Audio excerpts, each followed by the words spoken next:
seem like it. Only 18% of the companies have appointed auditors. 82% of the companies are yet to even start planning.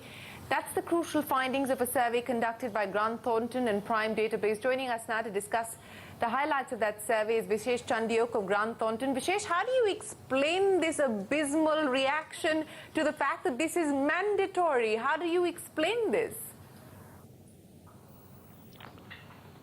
I think, Shirin, yes, the statistics are that 82% of companies who responded to our survey, over 300 companies who did respond, are yet to do anything significant about this. The main reason for that is companies were waiting for clarity from the regulator. The regulator was looking into this aspect, whether the 3-year transition period that was provided was appropriate. Only recently has it been clarified that it is happening. And as with things in India, people do like, sometimes waiting for that absolute clarity from the regulator. So that is certainly one reason. I think, within that 82% who are yet to do anything, 50% are actually yet to do, yet to have any sort of formal conversation. The remainder have had a conversation, but are yet to start the process. So given what you are telling us, Vishesh, given the fact that a large majority of this universe hasn't even started preparing or planning, that means we're going to be faced with a situation where, will they be even compliant given the time period required?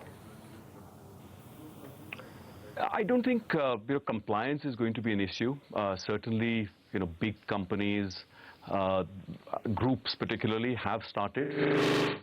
It is quite a challenging process, particularly for big companies and groups, to find a firm that is suitable, that is independent, that is not conflicted.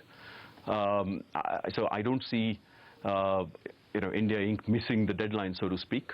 But yes, the survey results do show that people have left it and waited till the last minute. The survey results also show that they do have a plan. 64% of the respondents did say that they plan to issue an RFP, a request for proposal, to at least 2 firms. So I think there is a plan. 21% of respondents said that they plan to swap the statutory auditor and the internal auditor. 8% of the respondents said that they had already concluded with a firm and probably appointed.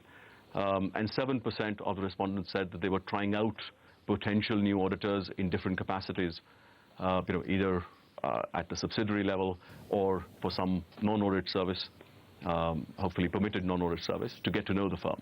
Given the kind of time period that we're talking about and the fact that companies aren't even prepared to go in for the rotation, in terms of the transition, in terms of the handing over, in terms of actually being able to seriously, pass the baton on, what is it going to mean from an auditor's perspective? I think from an auditor's perspective, just like from a company's perspective, it is a size-based thing. For the largest end of the firms, it is certainly just replacing their work. There is a bit of a rat race. How do we even replace the extent of work that rotates out, which we've had for a number of years? For more mid-sized firms, it is really, to be frank, almost survival. Firms that may be dependent on 2, 3, 4, 5 big clients who will rotate out, who have been with those firms for a number of years. So I think it is certainly challenging times. Also challenging times, as I said, at a time where the firms have to comply with several new regulations. The New Companies Act, which prescribes a longer list of prohibited non-audit services, so services that you can't provide to your audit clients, at a time when there's increasing scrutiny on those audit firms. The QRB and other regulators have become a lot more active, which is all positive. Right.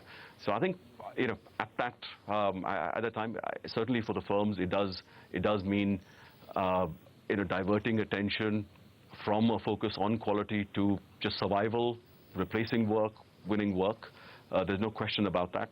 But the firms do realize that you can't let the ball drop on quality. That is eventually the underlying reason why all this is being done. I think the one thing I'd like to say, Shirin, what is really positive out of all this, which actually even surprised me, was how positively India Inc. has reacted to this change. As many as Yes, 78% the majority of our a majority respondents, are in favor of the audit rotation, but haven't made any efforts to move towards it. Which is actually, that's the thing. I think that's a terrific response. So at least in terms of response, 78% of the respondents said that they were in favor Right. of mandatory firm rotation. As I said, it took me by surprise. 50% of those 78% believe that it will lead Okay. to enhanced auditor independence, at least a perception of it, and 28% believe it will lead to enhanced corporate governance and better financial reporting. So I think it's phenomenal that India Inc. is taking it positively. Yes, maybe they are leaving it too late, but the ones who are doing it early are doing it for 3 or 4 reasons, and if you want, we can talk about that.